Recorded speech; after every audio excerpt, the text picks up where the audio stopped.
Bismillah. Assalamualaikum warahmatullahi wabarakatuh. Alhamdulillah, wassalatu wassalamu ala rasulillah wa ala alihi wa sahbihi wa man walah, wa la hawla wa la quwata illa billah. Asyhadu an la ilaha illallah wahdahu la syarikalah, wa asyhadu anna muhammadan abduhu wa rasuluhu alladzi la nabiyya ba'dahu ma ba'd. Alhamdulillah, puji syukur kepada Allah, salawat dan salam kepada baginda Rasulullah sallallahu alaihi wasallam. Setelah melaksanakan ibadah sholat zuhur secara berjamaah, yang kemudian kita lanjutkan dengan majelis ilmu yang pembahasannya kita melanjutkan dari pertemuan sebelumnya. Setiap hari Kamis pertama dan kedua membahas dari kitab Qasasul Anbiya yang ditulis oleh Al-Imam Ibnu Katsir rahimahullahu ta'ala, sejarah atau kisah-kisah para nabi, yang pembahasan sampai saat ini sudah sampai di Nabi Yakub alaihi salam yang sudah memiliki putra, yang pada akhirnya nanti putra-putra Nabi Yakub ini memiliki gelar atau julukan Bani Israel yang diambil dari julukan Nabi Yakub itu sendiri. Nabi Yakub, hadirin rahimakumullah, ini kita langsung saja ya, karena terkadang pembahasannya tidak cukup sampai jam 1 nanti. Jadi kita langsung saja masuk pada pembahasan. Nabi Yakub alaihi salam itu punya gelar, punya julukan sebagaimana nabi-nabi yang lain. Kita sebut Nabi Ibrahim. Nabi Ibrahim julukannya apa? Atau gelarnya apa? Nabi Ibrahim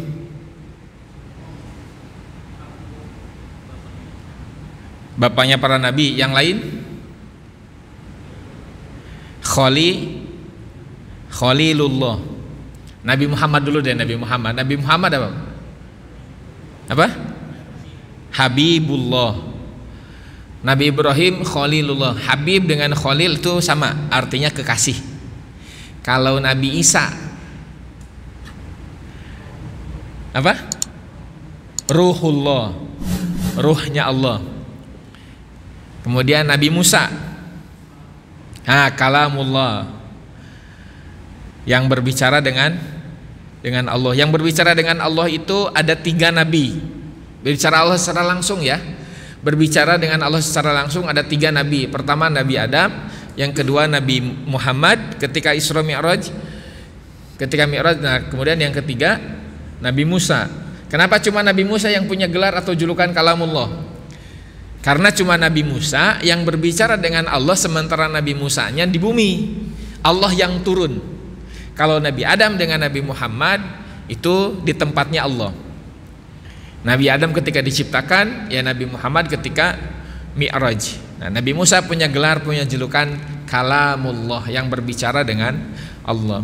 Nah, begitupun Nabi Yakub punya gelar atau punya julukan. Julukannya Abdullah, artinya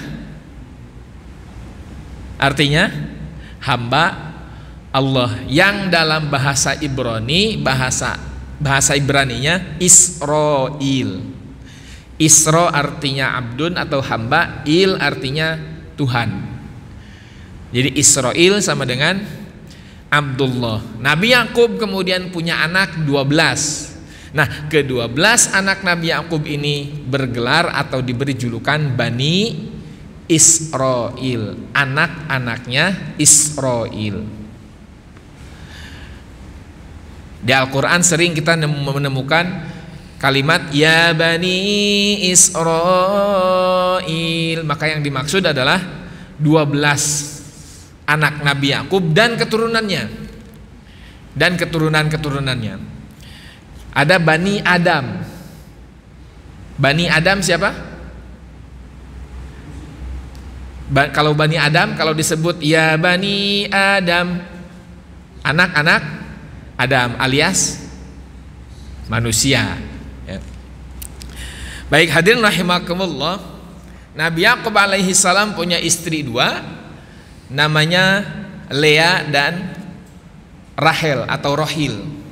Kemudian kedua istrinya ini punya budak, ya, sebagai hadiah dari bapaknya. Yang dua budak ini kemudian digauli oleh Nabi Yakub dan mereka memiliki anak masing-masing 2. Dari Lea punya anak 6, dari Rahil punya anak 2, dari kedua budaknya punya anak masing-masing 2. Jadi total jumlahnya 12. Maka Bani Israel, anak keturunan Nabi Yakub atau yang disebut Bani Israel, jumlahnya 12. Baik, hadirin rahimakumullah, Nabi Yakub asalnya orang Yerusalem, tinggal di Yerusalem yang sekarang jadi Palestina. Kemudian pergi ke Haran. Nah, disitulah Nabi Yakub menikahi kedua istrinya. Kedua istrinya ini adik kakak, ya. Kedua istrinya ini adik kakak. Dulu sebelum Nabi Muhammad boleh menikahi 2 bersaudara sekaligus, artinya memadu.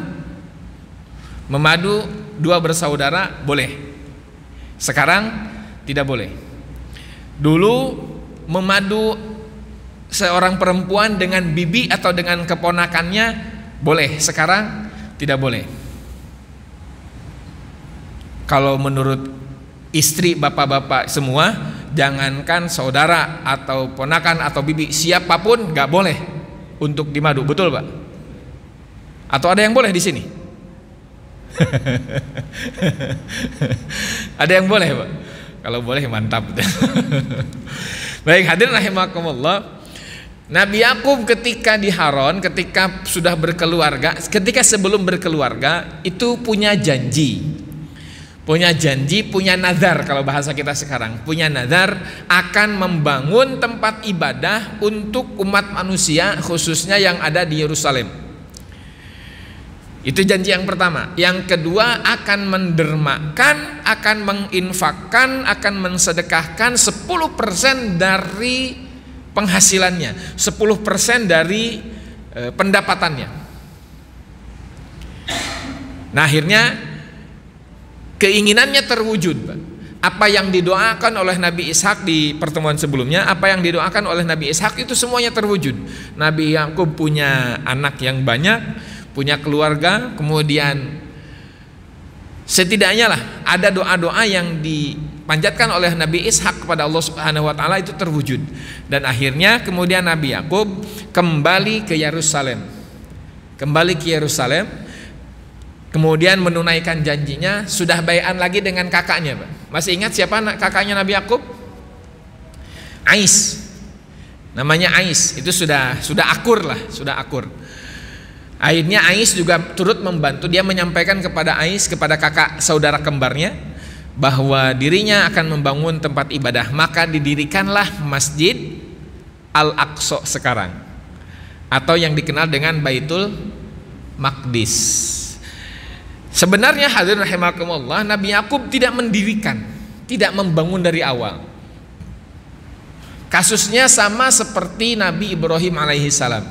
Kalau Nabi Ibrahim yang dibangun atau yang didirikan adalah Ka'bah. Sekali lagi, Nabi Ibrahim bukan membangun, hanya meninggikan, karena bangunan itu pada dasarnya sudah ada dari sebelumnya. Siapa yang membangun Ka'bah? Nabi Adam. Begitu juga yang membangun Baitul Maqdis adalah Nabi Adam.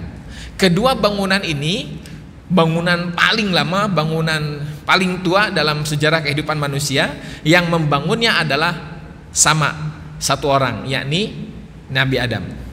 Menurut Ibnul Jauzi, kenapa kok bisa disimpulkan bahwa dua bangunan ini adalah Nabi Adam yang membangun? Karena pondasi dasarnya itu sama bentuknya, sama persis. Ini kalau ada slide bisa sih ditampilkan, hanya mohon maaf belum bisa menampilkan dari segi gambar ya. Itu bentuknya sama. Pondasi awal Ka'bah dengan Baitul Maqdis itu sama. Maka disimpulkanlah tidak mungkin ada dua bangunan yang sama persis identik kalau bukan satu orang yang membangunnya. Desainernya sama karena produknya sama gitu. Ditambah lagi dengan hadis dari Nabi Shallallahu Alaihi Wasallam Kata ada seorang sahabat yang bertanya, "Ya Rasulullah, ayyu masjidin wudi'a fil Islam? Ayyu masjidin awwalu wudi'a fil Islam?" Masjid manakah yang pertama dibangun dalam Islam? Kata Nabi, Masjidil Haram atau Ka'bah. Kemudian sahabat bertanya lagi, summa ayyun, kemudian masjid mana lagi? Kemudian kata Nabi SAW, Baitul Maqdis atau Masjid Al-Aqsa. Yang kedua. Nah, kata sahabat, berapa selisih di antara keduanya? Berapa selisih di antara keduanya? Kata Nabi, arba'un, 40. Tapi tidak menyebutkan satuannya. Jadi 40 ini 40 apa? Apakah 40 hari, apakah 40 bulan, ataukah 40 tahun? Tidak disebutkan. Nabi cuma menyebutkan arba'un, 40. Ya, para ulama mengambil kesimpulannya ya 40 tahun saja. Nabi itu pernah menyebutkan kalimat yang sama ketika ini sedikit berbicara hukum ya. Hukum lewat di depan orang yang sholat, Pak. Hukum lewat di depan orang yang sedang sholat. Ada orang sedang sholat, lewat di depannya. Hukumnya apa, Pak? Hukumnya apa? Hukumnya tidak boleh, bahkan bisa jatuh pada haram. Kalau mengambil kaidah al-aslu fin nahyi al-haram, asal dalam larangan itu haram. Nabi melarang seseorang, setiap kita siapapun, untuk lewat di depan orang yang sholat. Bahkan kata Nabi SAW, kamu menunggu selama 40 itu lebih baik. Menunggu selama 40 lebih baik daripada harus melewati orang yang sedang sholat. Nah, 40 di sini kan apa? Gitu. Apakah 40 hari? Kalau sekarang sudah ada satuan paling cepat ya, 40 detik lah. Waktu itu kan nggak ada jam, nggak ada detik, nggak ada menit, nggak ada jam. Mungkin 40 detik masih oke lah nunggu. Tapi Nabi menyebutkan 40, hanya 40. Para ulama mengambil yang paling lama. Mengambil waktu yang paling lama, lebih baik menunggu 40 tahun. Lebih baik menunggu 40 tahun daripada harus melewati orang yang sedang sholat. Pernah lewat di depan orang yang sholat, Pak? Pernah. Kalau yang sholatnya memang di tempat yang seharusnya dilewati, tidak jadi masalah. Contoh, ini kita ada masjid.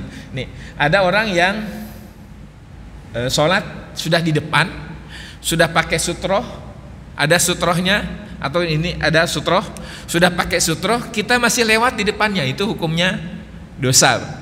Ada hukuman jelas, ada perhitungan dari Allah Subhanahu Wa Taala. Tapi ada orang yang sholat, ini orang sholatnya nggak lihat tempat. Misalkan sholatnya nah itu disitulah boleh, Pak. Dekat ke pintu. Yang salah siapa? Yang sholat yang salah. Padahal masjid masih luas gitu. Carilah tempat yang sekiranya tidak memungkinkan orang untuk lewat di hadapan kita. Di belakang tiang, di belakang dinding. Jangan sekiranya ada orang yang bakal lewat, kita sholat di situ, jangan. Diusahakan. Jadi meminimalisir orang yang akan berbuat salah gitu. Jangan sampai ada orang yang salah akibat perbuatan kita. Kita niatnya betul mau sholat, niatnya benar mau sholat, tapi sholat kita malah memberikan peluang kepada orang lain untuk berbuat salah. Jangan sampai seperti itu. Bisa difahami sampai sini? Itu sedikit menyimpang ya sedikit. Baik, hadirin rahimakumullah. Baitul Maqdis sudah berdiri.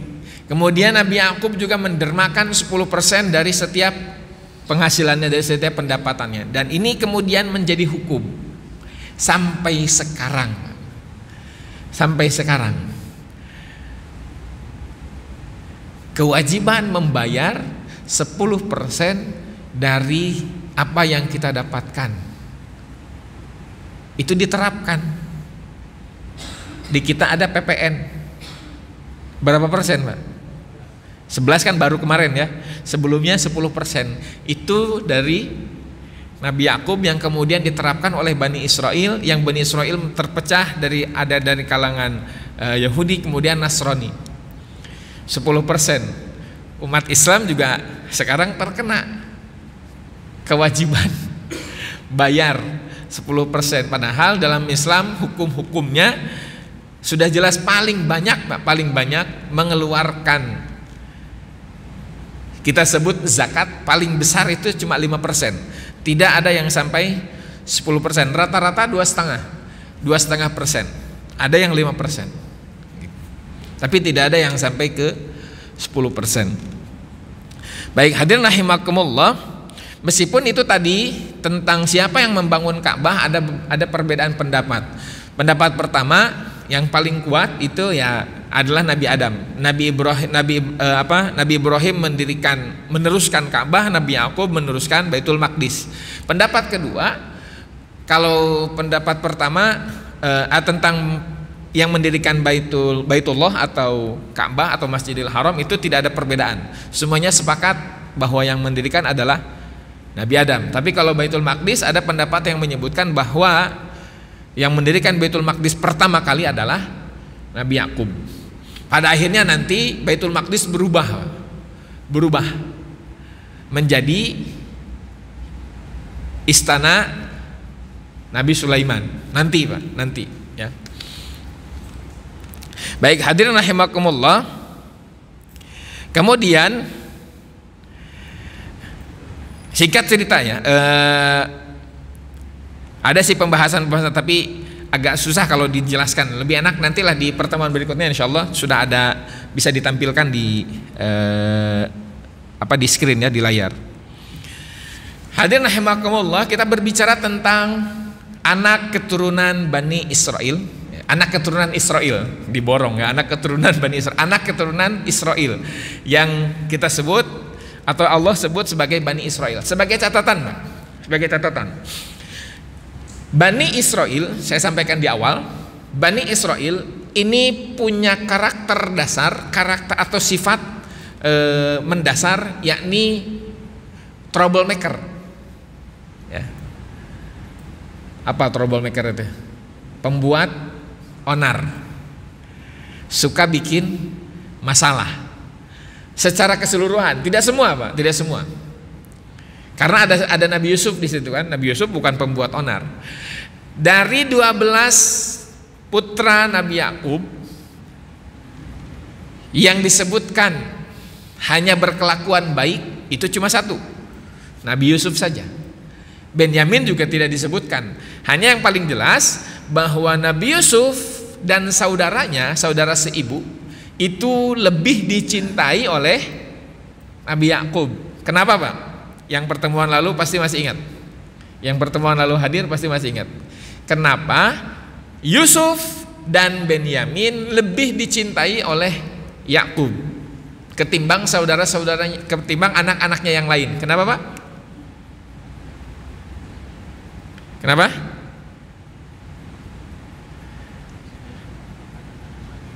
Kenapa? Sudah mengetahui tanda-tanda kenabian.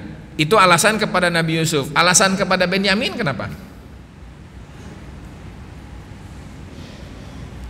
Alasan lebih cinta kepada Benyamin kenapa? Karena baik, kemarin hadir. Alhamdulillah, masih ingat ya. Hadirin rahimakumullah, perhatikan. Nabi Yakub itu perjuangan untuk menikahi Rahil atau Rahel itu 14 tahun. Perjuangan untuk mendapatkan Rahel itu 14 tahun. Cinta mati luar biasa. 14 tahun loh.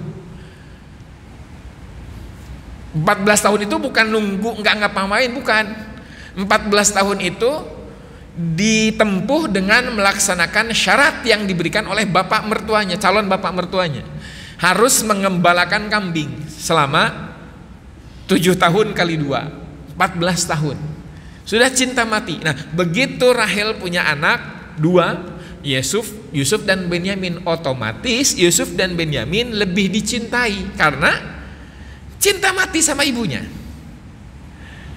Ditambah lagi kemudian baru tadi disebutkan ada tanda-tanda kenabian dari seorang Yusuf lewat mimpinya. Diceritakan itu di surah Yusuf dari awal sampai akhir, itu kisah perjalanan Nabi Yusuf. A'udzubillahi minasyaitonirrajim. Kata Nabi Yusuf, "Id qala Yusufu li abihi ya abati inni ra'aitu ahada asyara kawkaban wasyamsa wal qamar ra'aituhum li sajidin." Aku melihat 11 gugusan bintang dan bulan dan matahari. Mereka semuanya bersujud kepadaku. Kata Nabi Yakub, wah ini tanda kenabian ini. Tanda kenabian. Nah, hadirin rahimakumullah, Yusuf dan Benyamin lebih dicintai oleh Yakub dengan dua alasan tadi. Pertama, yang paling utama karena awalnya lebih karena cinta mati sama ibunya, otomatis kepada anaknya. Sah-sah saja, tidak ada masalah. Kemudian ada lagi tanda kenabian. Nah, 10 saudaranya yang lain ada rasa iri, ada rasa dengki. Yang penyakit ini sebenarnya pernah dialami oleh makhluk yang pertama bermaksiat kepada Allah, yakni Azazil atau yang kemudian disebut sebagai iblis. Kemudian juga sifat ini terjangkit juga oleh salah satu anaknya Nabi Adam alaihissalam yang disebutkan bernama Qabil, sampai akhirnya rasa iri ini sampai membunuh saudaranya sendiri. Nah, Bani Israel terjangkit juga penyakit hasad ini, iri. Karena melihat Yusuf lebih dicintai oleh bapaknya, mereka nggak terima, nggak mau. Hasad ini akan melahirkan yang refleks, Pak. Kalau sudah punya sifat hasad, maka akan menimbulkan tindakan ingin menyingkirkan orang yang kita hasadkan itu, gitu. Dalam hal ini Bani Israel hasad kepada Yusuf, maka satu-satunya cara adalah singkirkan Yusuf. Singkirkan Yusuf. Berembuklah saudara-saudaranya Nabi Yusuf yang lain. Di antaranya yang mengusulkan, yaudah kita bunuh saja. Kita bunuh. Kata kakak pertama, anak pertama dari Nabi Yakub, kakak tertua namanya Ruben. Kakak tertua ini namanya Ruben. Dia tidak mengusulkan atau tidak menyetujui kepada yang berpendapat untuk dibunuh. Ruben paling tidak setuju. Kita buang saja. Soalnya yang penting bukan kita yang membunuh. Yang penting pada dasarnya sebenarnya kalau dibuang waktu itu dibuang di padang pasir atau dibuang di hutan belantara, yaitu sama saja dengan membunuh. Tapi intinya jangan sampai kita yang membunuh, gitu. Bukan kita pelaku utamanya. Maksudnya pelaku pembunuhan secara langsung, kita buang saja. Akhirnya disepakati dibuang. Disusunlah rencana membuat makar. Mereka minta izin kepada Yakub, kepada bapaknya, untuk mengajak Yusuf healing, Pak, kalau sekarang jalan-jalan, refreshing. Nabi Yakub yang tidak ada perasaan curiga sama sekali, diizinkan ngajak main Nabi Yusuf. Nabi Yusuf waktu itu usianya baru sekitar 6 sampai 8 tahun. 6 sampai 8 tahun.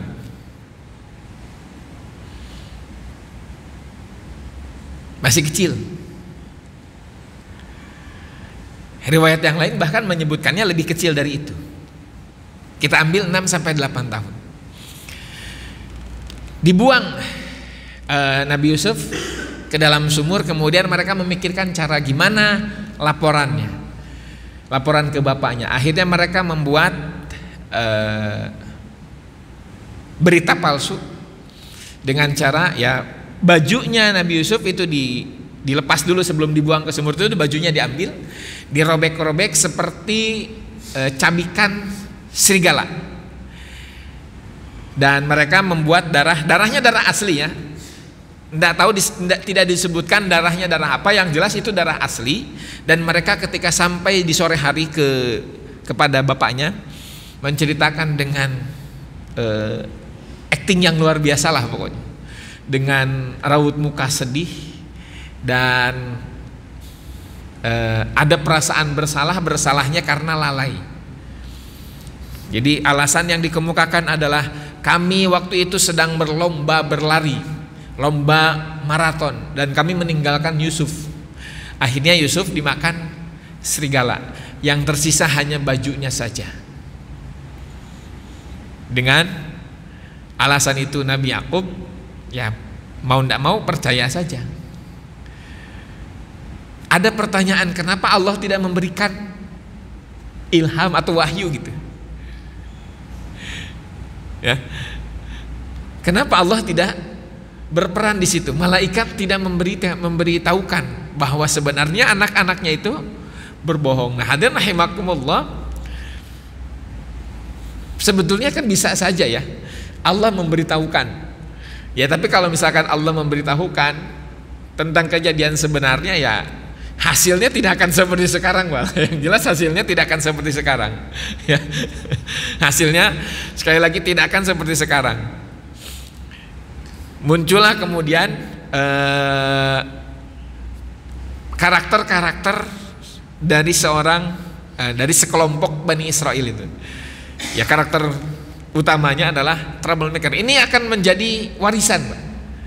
Ini akan menjadi darah daging, bahwa karakter Bani Israel itu tukang buat onar. Ada saja salah sih tidak ya, salah sih tidak. Kalau dalam pandangan manusia secara umum ya, dalam pandangan manusia secara umum tidak salah, tapi dalam pandangan Allah jelas ini salah. Baik, hadirin rahimakumullah. Kemudian singkat cerita lah, karena memang dalam Al-Quran juga tidak terlalu disebutkan. Ini bagian-bagian yang menurut kami ini banyak poin, banyak pelajaran. Nabi Yusuf dibuang. Nabi Yakub percaya bahwa Yusuf itu dimakan serigala. Ditemukanlah Yusuf oleh sekelompok musafir.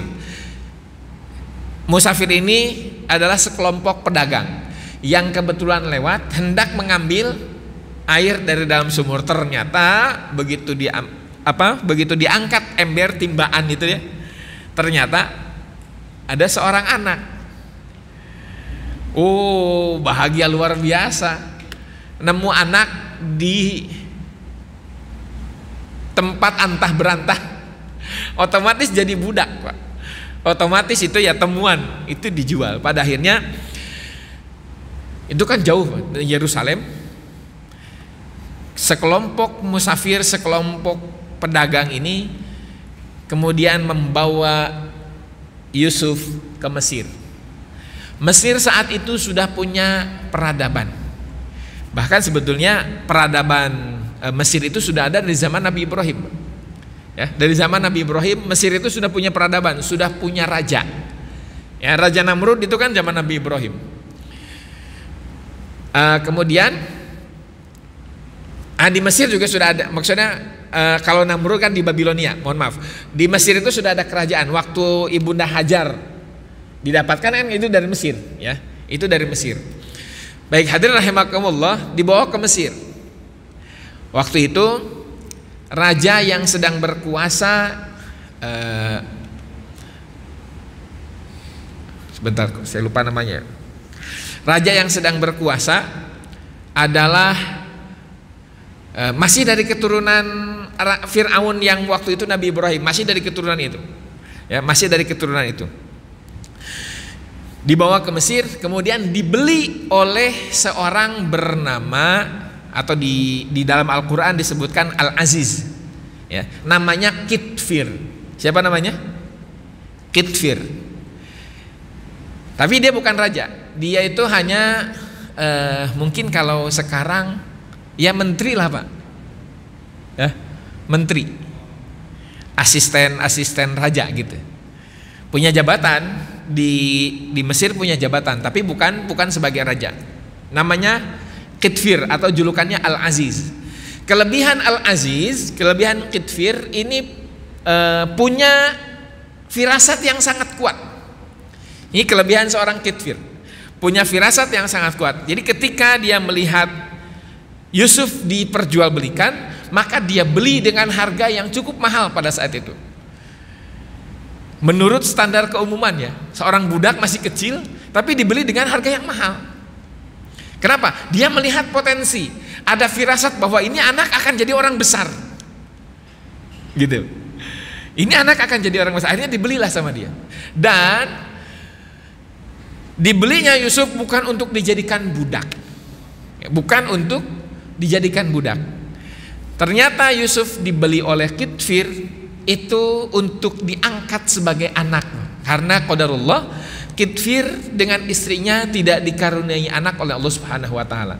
Nah, istrinya namanya Ro'il. Istrinya Qitfir namanya Ro'il, yang kita kenal dengan nama Zulaikha. Nama aslinya Ro'il. Mau Ro'il mau Zulaikha nyebutnya Pak?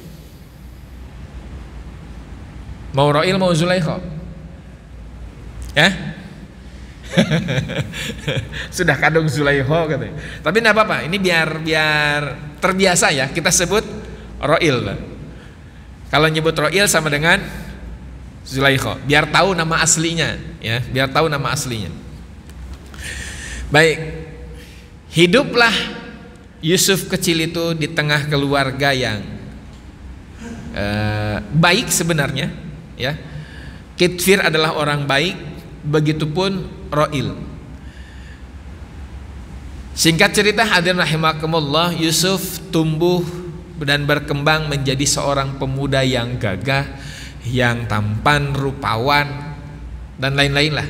Semua kelebihan yang ada pada seorang laki-laki dari segi fisik itu ada di Nabi Yusuf. Ada di Nabi Yusuf.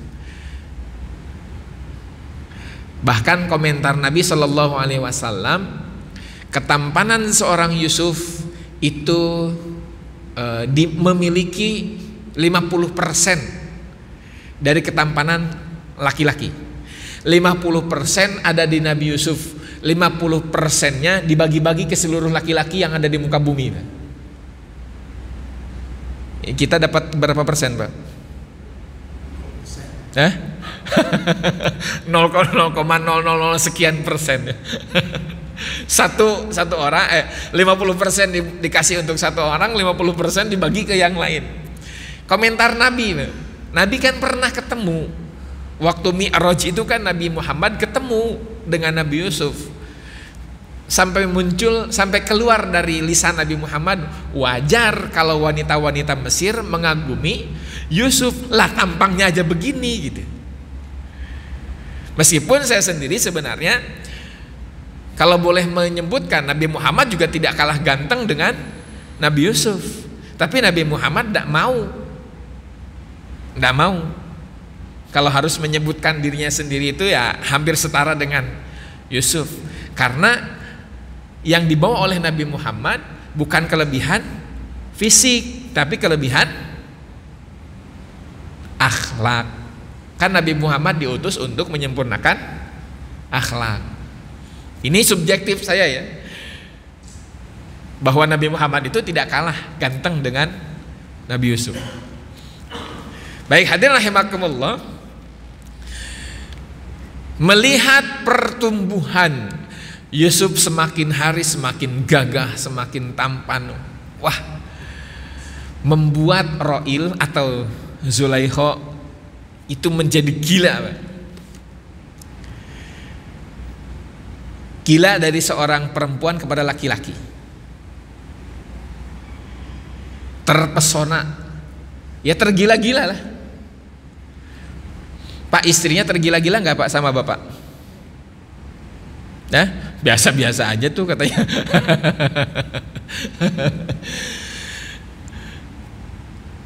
Ra'il atau Zulaikha semakin hari itu tidak terbendung, Pak. Tidak terbendung. Kecenderungan seorang perempuan kepada laki-laki wajar, dan itu sudah tidak terbendung. Sudah tidak terbendung. Akhirnya di satu momen, di satu kesempatan, dia menyusun rencana. Disiapkan momen terbaik kapan? Ketika suaminya dinas keluar kota, ya, suaminya dinas keluar kota, ada, dia kan tahu agendanya. Kapan nih laki gue pergi nih? Pergilah, ya, tiba di hari H, ya, akhirnya Kitfir pergi keluar kota, berangkat. Dia mengkondisikan rumah supaya steril dari orang-orang yang lain. Dalam hal ini pelayan-pelayannya, kan mereka punya ART lah kalau sekarang. Mereka punya ART, itu disterilkan. ART-nya, asisten-asisten rumah tangganya disuruh pergi. Sehingga dia membuat kondisi supaya ya di rumah itu cuma mereka berdua, antara Ra'il dengan Yusuf. Dia sangat berpikir bahwa tidak mungkin ada laki-laki yang tidak punya nafsu kepada lawan jenis. Dia juga berpikir demikian. Dipanggillah Yusuf ke ruangan pribadinya. Dipanggil Yusuf ke ruangan pribadinya, kemudian dia kunci, dia kunci seluruh pintu kamarnya dengan persiapan yang sangat tidak mungkin kalau laki-laki melihat perempuan dengan penampilan seperti itu akan bisa menghindar. Pakai apa Pak? Pakaian dinas perempuan? Ya. Istilahnya apa istilahnya? Kok saya lupa? Apa? Boleh saya sebutkan enggak? Boleh saya sebutkan enggak? Udah inget nih, boleh saya sebutkan enggak? Pakai lingerie, Pak. Pakai apa? Pokoknya pakaian begitulah, pakaian dinas ya. Mohon maaf nih, harus disebutkan karena nggak ada yang bisa mewakili itu ya. Pokoknya pakaian yang sangat bisa mengundang laki-laki, yang tidak mungkin ini laki-laki memalingkan wajahnya. Gitu. Pertanyaannya, yang digoda seorang Yusuf. Yusuf tergoda enggak? Yusuf tergoda enggak, Pak? Yusuf tergoda, Pak. Kata siapa yang Nabi Yusuf tidak tergoda? Yusuf itu seorang laki-laki normal, Pak. Sangat normal. Yang ketika dihadapkan dengan kondisi seperti itu tidak bisa mengelak. Akan ada dorongan itu. Tapi sekali lagi nih, itu kan respon apa? Reaksi ya, reaksi. Sama seperti begini. Saya ini tidak lapar, ya, tidak lapar, tidak sedang ingin makan, tapi kemudian saya mencium aroma semur jengkol. Wah, enak sekali ini. Tergoda nggak, Pak? Tergoda. Nyium aroma jengkol loh ini. Apalagi kalau yang favorit banget, hobi banget sama jengkol gitu. Wah, enak banget. Tiba-tiba jadi lapar. Tapi ya tindakan berikutnya ini mau dilanjutkan atau tidak ketergodaan ini gitu maksudnya. Dilanjutkan nggak, nyari di mana nih yang masak semur jengkol nih? Atau nyari di warung mana yang ada semur jengkol nih? Kenapa? Karena tergoda tadi, ada aroma yang lewat. Nabi Yusuf demikian. Tidak ada ketertarikan sama sekali, terfikirkan sama sekali sebelumnya untuk berniat buruk kepada Ra'il atau Zulaikha yang dalam hal ini sudah dianggap sebagai penyelamat hidupnya. Dia hormat sama Kitfir, sama Al-Aziz karena dia tidak diperlakukan sebagai seorang budak. Tapi ya Yusuf tahu diri gitu. Meskipun diangkat sebagai seorang anak, tapi dia memposisikannya sama seperti budak-budak yang lain. Dan ketika dihadapkan dengan kondisi seperti itu, tergoda. Tapi kemudian sekali lagi tindakan berikutnya apa? Dia langsung teringat bahwa ini tidak boleh. Kan disebutkan dalam Al-Quran, Pak, walaqad hammat bihi wa hamma biha, dan sungguh hammat itu punya ketertarikan. Dia perempuan, dia yang dimaksud Ro'il atau Zulaikha punya ketertarikan kepada Yusuf. Wa hamma biha, dan Yusuf juga punya ketertarikan. Selisih Yusuf dengan Zulaikha berapa tahun, Pak? Selisih Yusuf dengan Zulaikha berapa tahun? Yusuf waktu ditemukan itu usianya 8 tahun katakanlah. Zulaikha saat itu berapa tahun umurnya? 13 tahun, Pak. Jadi perbedaannya berapa? Cuma perbedaan 5 tahun. Jadi, nah, ketika Yusuf dewasa di momen itu, ketika Yusuf digoda, Nabi Yusuf usianya 18 tahun. Ro'il atau Zulaikha usianya 23 tahun. 23 itu tua atau muda, Pak? Oh, muda banget. Jangankan 23, sekarang umur 40 ada yang masih kelihatan muda kok. Apalagi ini jelas-jelas muda, umur 25, selisihnya cuma 5 tahun. Apa tidak tergoda? Yusuf tergoda. Sekali lagi tindakan berikutnya apa? Nabi Yusuf menyadari bahwa ini salah, ini tidak boleh. Diperkuat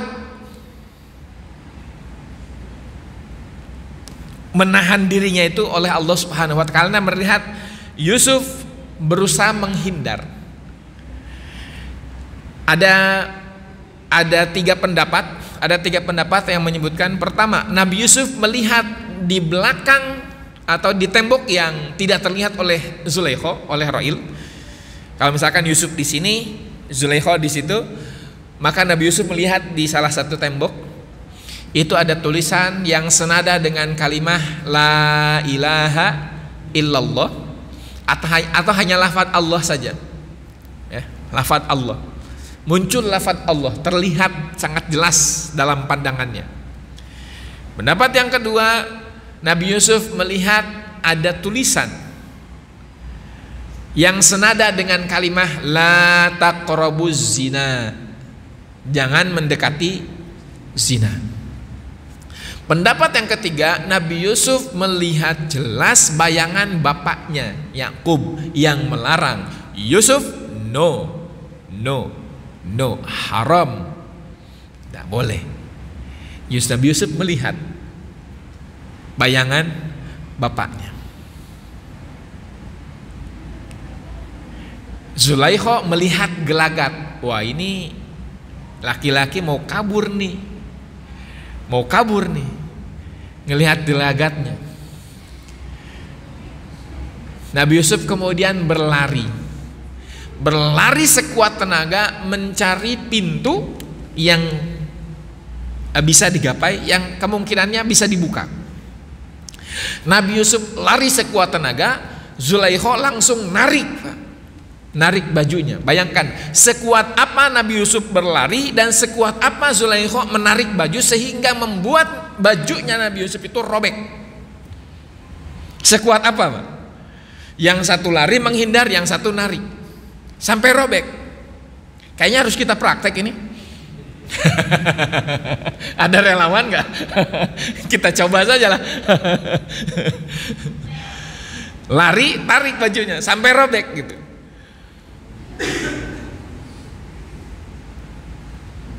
Sampailah karena robek bajunya, akhirnya kan Yusuf selamat, bisa lepas gitu, bisa lepas.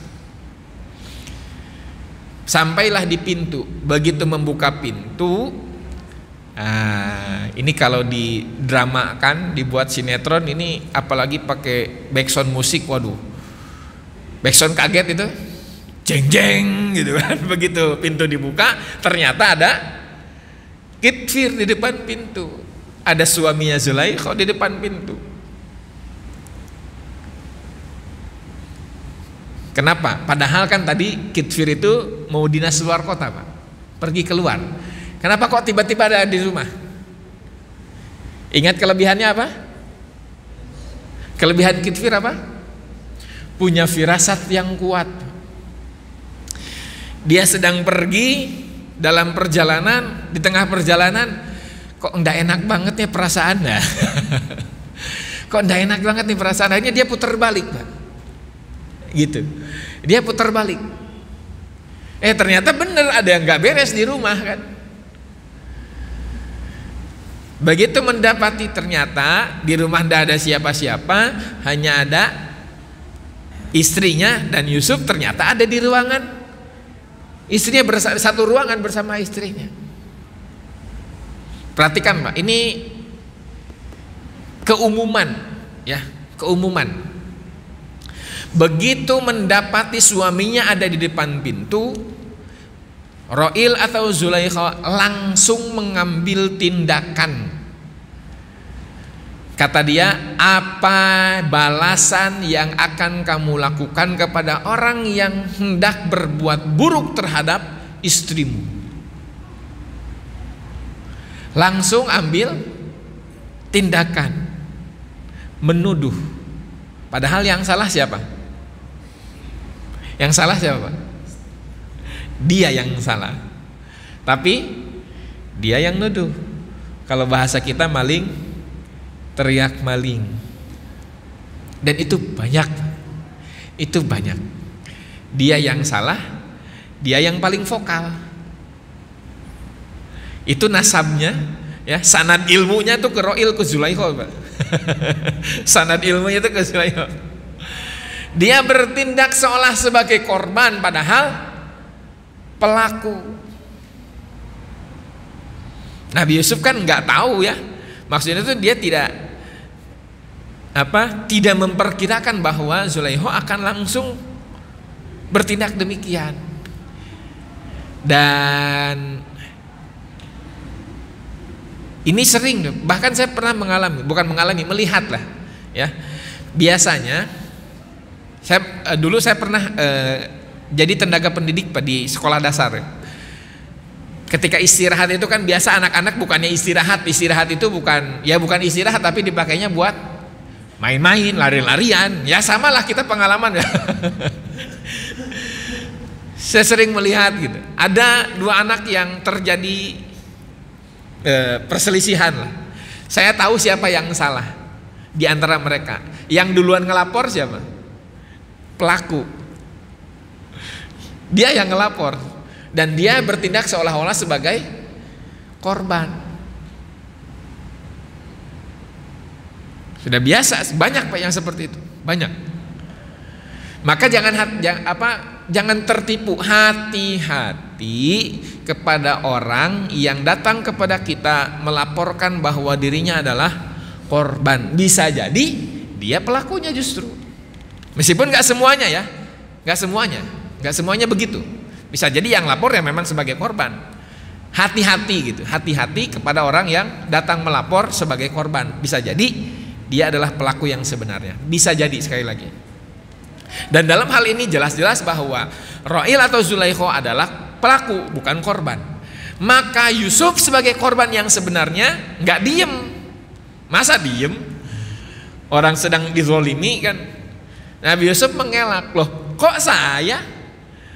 Bukan saya yang punya niat buruk. Saya sedikit pun tidak punya niat buruk. Engkau sudah memuliakan saya. Nabi Yusuf itu memuji kelebihan-kelebihan, memuji kebaikan-kebaikan Kitfir. Satu nuduh, satu membela diri. Kitfir kan bingung karena nggak ada saksi, kan? Nggak ada saksi. Siapa nih yang salah sebenarnya? Kitfir nggak bisa memutuskan. Dalam hal ini firasatnya tidak bisa dijadikan patokan, karena firasat itu kan ya pintasan-pintasan saja. Lagi pula dia bukan seorang nabi yang bisa mendapatkan wahyu gitu. Akhirnya kan Kitfir punya pengawal, punya ajudan. Kata salah satu pengawalnya, kata salah satu bawahannya, lihat saja bajunya Yusuf robek di bagian mana. Lihat saja bajunya Yusuf itu robek di bagian mana. Kalau bajunya Yusuf robek di bagian depan, Yusuf yang salah. Kalau bajunya Yusuf robek di bagian belakang, Zulaikha yang salah. Ada dua pendapat tentang hal ini, Pak. Pendapat yang pertama yang tadi tentang bawahan yang mungkin mereka punya referensi pengalaman ya tentang kejadian-kejadian. Mohon maaf ya kayak gitulah ya. Tentang kejadian serupa, kalau perempuan yang dipaksa itu dia akan bertahan dan tangannya tidak terkontrol, akhirnya bisa merobek baju bagian depan dari pelaku gitu. Pendapat yang kedua, yang berbicara begitu adalah seorang bayi yang masih dipangku, belum bisa berbicara, dan bayi ini yang memberikan petunjuk. Lihat bajunya Yusuf bagian mana yang robek. Nah itu yang berbicara itu bayi. Maka para ulama yang mengambil pendapat ini setidaknya ada dua bayi yang berbicara ketika masih kecil. Satu bayinya di zaman Nabi Yusuf itu, kemudian bayinya Nabi Isa ya, Nabi Isa ketika masih bayi. Wallahu alam yang benar yang mana. Yang jelas dalam Al-Quran qala qailun, ada yang berkata begitu. Akhirnya dilihatlah bajunya Yusuf bagian mana yang robek. Ternyata bagian belakang. Ternyata bagian belakang. Ketahuanlah siapa yang salah. Nah tapi dalam hal ini Pak, perhatikan tindakan Kitfir apa? Tindakan Kitfir apa Pak? Seorang penguasa, seorang yang punya jabatan, istrinya salah. Istrinya salah. Apa tindakannya?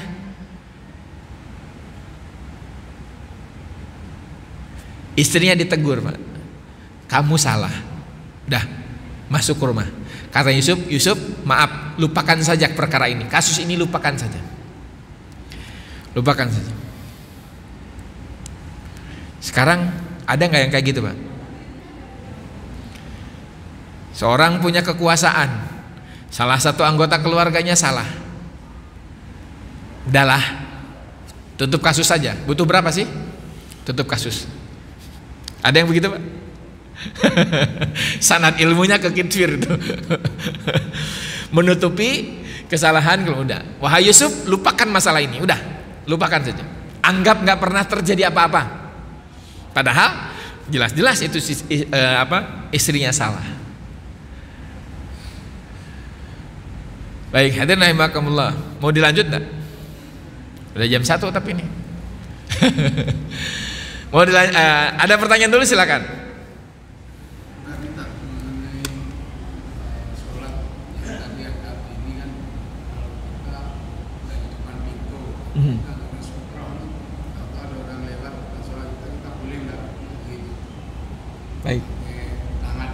Baik. Pertanyaannya malah ke arah sana, ke arah yang tadi ya. Pertanyaan yang pembahasan yang melipir tadi. Baik. Terima kasih Pak pertanyaannya. Tadi memang tidak saya jelaskan ya secara utuh. Ketika kita sudah sedang sholat dan kita sudah berupaya menghindari jangan sampai ada orang yang lewat, ternyata ada orang yang hendak lewat di hadapan kita, maka kita dianjurkan untuk menutup jalannya dengan cara ya pakai tangan, ditutup gitu. Mungkin dia tidak sadar, tidak tahu kalau kita sedang sholat, kita halangi gitu, kita halangi. Kalau dia maksa, bahkan boleh dipukul, boleh dipukul. Kita sudah lewati, kita sudah halangin, ternyata dia maksa, boleh dipukul. Itu peringatan. Pukulan itu tidak lebih bukan tidak lebih baik, tidak lebih menyakitkan gitu daripada dosa yang harus dia tanggung. Ya. Pukulan kita itu tidak lebih menyakitkan daripada dosa yang dia tanggung. Jadi lebih baik mendapatkan pukulan daripada harus mendapatkan dosa akibat lewat di depan orang yang sholat. Gitu. Jangan sampai jadi berantem aja Pak, batal sholat kita kalau sampai berantem. Kalau mukul doang, mukulnya juga lagi nggak kencang lah, cuma negur gitu bahwa kita ini sedang sholat. Kalau tetap maksa ya sudah, itu urusannya dia gitu. Baik, terima kasih atas pertanyaan, mudah-mudahan tidak puas. Ada yang lain? Silakan. Ya. Baik. Anak kita masih balita, kemudian ditaruh di depan kita, itu tidak jadi masalah. Tidak jadi masalah. Ini masalahnya adalah orang yang lewat di depan kita. Kalau kita misal nih Pak, misal kita sholat, kemudian anak kita bermakmum kepada kita. Kalau sholatnya berdua, imam di sebelah mana? Kanan atau kiri? Imam di sebelah kiri, makmum di sebelah kanan. Anak kita malah bermakmum di sebelah kiri. Maka kita pindahkan. Pindahkannya boleh ke depan, boleh ke belakang. Gitu. Pindahkannya boleh ke depan kita, boleh ke belakang kita. Itu kan berarti salah satu melewati yang lain kan. Kalau misalkan anak kita dipindahkan lewat belakang, berarti kan sama dengan kita lewat di depan dia. Kalau misalkan dia dipindahkan ke depan kita, berarti dia lewat. Itu tidak jadi masalah. Boleh-boleh saja. Ditaruh di hadapan kita juga tidak jadi masalah. Zaman Nabi itu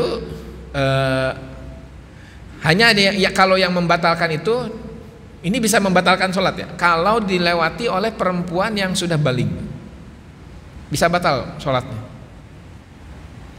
Kita sholat dilewati perempuan yang sudah baligh, itu batal sholat, sampai membatalkan sholat tuh. Kalau misalkan dilewatin istri Pak, jadi batal sholat. Kita sholat dilewatin istri kita, batal sholatnya Pak, karena dilewati oleh perempuan yang sudah baligh. Kalau belum baligh ya jadi masalah Pak.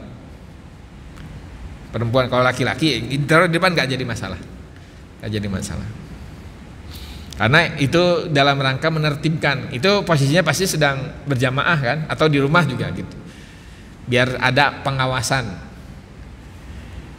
dari kitanya, tidak jadi masalah. Baik, ada lagi? Ya, mohon maaf, pembahasan Nabi Yusufnya baru sampai kepergok lah ya. Baru sampai kepergok, bahasanya itulah ya. Nah, nanti ada pelurusan yang beredar di pelurusan pemahaman yang beredar di masyarakat. Nantilah di pertemuan berikutnya insyaallah ya. Karena kisahnya ternyata tidak seperti apa yang disampaikan oleh para ulama. Tentang alasan, saya sampaikan di awal, pada akhirnya Nabi Yusuf dipenjara. Nah, alasan dipenjaranya itu kenapa?